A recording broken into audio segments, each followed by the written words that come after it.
The president be tested. He had contact with Congressman Collins and Congressman Gates. And the president should be tested. Tested for what? For coronavirus. Oh. Yeah. Do you think he should be? I've thought he should be tested for a long time now. Wow, that was pretty funny. Welcome back to Morning Joe. It is the top of the hour. House Speaker Nancy Pelosi yesterday.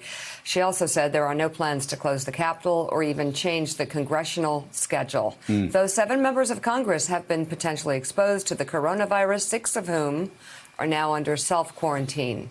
The members include Democratic Congresswoman Julia Brownley of California, along with the 6 Republican lawmakers exposed to an attendee at the Conference for the Conservative Political Action Committee who have tested positive. And that's CPAC. They told CPAC. Mitt Romney he couldn't come. Yeah, well, so Mitt was the big winner. Yeah. You know, it's interesting. Matt Schlapp said that he couldn't guarantee the safety of Mitt Romney.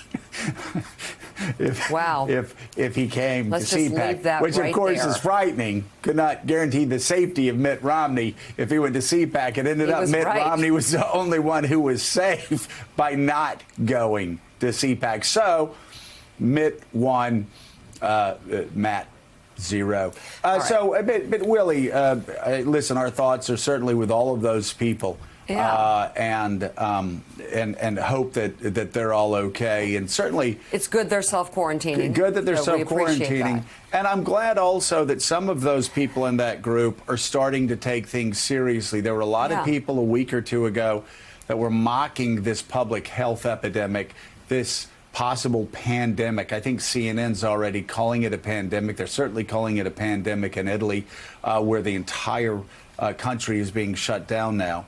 But I'm hopeful that other people a week from now will do the same. There are some Fox News people, hosts who are aggressively saying, you may not like the media, maybe you think the media is blowing it up too much, but there are Fox News hosts who are saying you have to take this seriously. I'm hoping all Fox News hosts, I'm hoping all pro-Trump hosts on radio will start doing the same thing because, you know, for a lot of these talk radio audiences, their average listener is 62, 63, 65 years old. And those are the very people who need to be told what the safety precautions are. I'm thinking about how the CDC, the reports yesterday are that the CDC actually tried to get Donald Trump to ask senior citizens not to fly on airplanes because it would be dangerous for them. And the Trump White House actually ripped that part of the warning out because they didn't want to hurt the bottom line of airlines.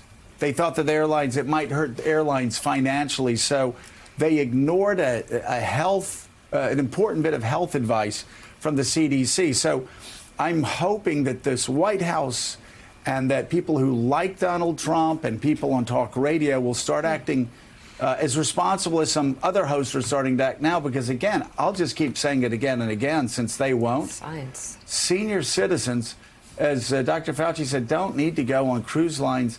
Right now, if you believe the Center for Disease Control, they don't need to go on airplanes. Donald Trump doesn't want you to know that, but the CDC does. They want you to be protected. And we need a lot more responsibility like that. Willie, some hosts last night were just saying that this was a plot to take down Donald Trump. That is so dangerous, especially for our seniors. Yeah, that's what happens when you see literally everything through the lens of Donald Trump and when you view it as your job, as many of his supporters do, to defend Donald Trump. If everything is a conspiracy, then everything has to be defended against, except this isn't a conspiracy. It's a virus that's traveling across the world. It was interesting, Joe. There are some cracks forming over at Fox News. There were some very prominent hosts last night who took a turn and looked into the camera and said to their viewers, this thing is serious. Let's start taking it that way. Thanks for checking out MSNBC on YouTube, and make sure you subscribe to stay up to date on the day's biggest stories. And you can click on any of the videos around us to watch more from Morning Joe and MSNBC. Thanks so much for watching.